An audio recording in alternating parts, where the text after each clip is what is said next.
All right, just making a quick little trip down to Ace Hardware. I mentioned I got the crack in the windshield well. I'm hoping they'll have some resin to put into the crack, help stabilize it. All right, anyway, 6.5 miles, 12 minutes, 233.3 watt hours per mile. So that's an example of a short trip one way in my hometown. All right, 6.5 miles, 12 minutes. What? 150.5 watt hours per mile. That's how much I'm rolling downhill coming to my house? Okay, so the total trip was 13.1 miles, 2.7 kilowatt hours. Total energy was 203. Well, since last charge. Maybe I should stick with 193.5. Either way. Oh, yes, that sounds more fair. 2.5 kilowatt hours, 193.5 watt hours per mile. All right, most of it, yeah, no problems. In some places he's going slower than I personally would like, but that's FSD. There's an interesting place when we're pulling out from Ace Hardware. As we're rolling up to Lowman Ford, there's a group of cars that just got the green light, so they're coming. The last car in that group has allowed a little space between it and the car in front of it. By a little, I mean like 2 car lengths, 3 car lengths, something like that. FSD goes into it. Whoops. You didn't have to be quite so aggressive. And it turns out the pickup he gets right behind, that pickup's turning right into the parking lot. There's 2 entrances into the parking lot.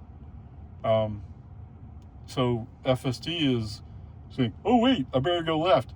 At the same time, the car behind me that we cut off is also going left. And they have a look on their face like, argh. Okay?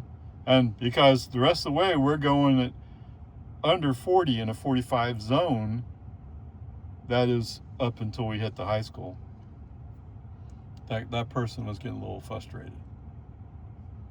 I wish we could go a consistent speed, but that's probably asking too much, right? So there's that part. Yeah. So basically there was 2 trips here. We covered 13 miles. So each trip is $1 initiation fee, if you want to call it that, if it's Tesla Robotaxi. At least that's the current thinking. I mean, Tesla hadn't published this. People are just looking at what the data is and saying, well, this is what it must be. Okay, so the total trip, based upon what I know so far, would be $15. That does sound a bit up there. But the current thinking is it's just over $1. Now, I just looked up, AAA thinks it's like 80 cents per mile if you own the car. Okay? That they're based upon gas cars. The guys I was listening to earlier, they were saying like $1.50. Whatever. Each person has to sit down and think about how much does it actually cost. I think at this price, I would be going like, yeah, why should I? So the other thing you got to keep in mind is Cap Metro has a pickup ride, and they charge $1.50, if I remember it right, for each trip. I mean, they're supported by tax dollars, right? So that's why they can get down there. Okay, whatever. It's just for fun, just interesting, because we don't know yet what the final answer is going to be. I mean, when you get the final answer, that's not the final answer. It's just the answer at that moment in time. Okay, whatever. Peace and harmony. In case you're wondering, so I got this Loctite glass glue. Works on glass. We'll see what happens.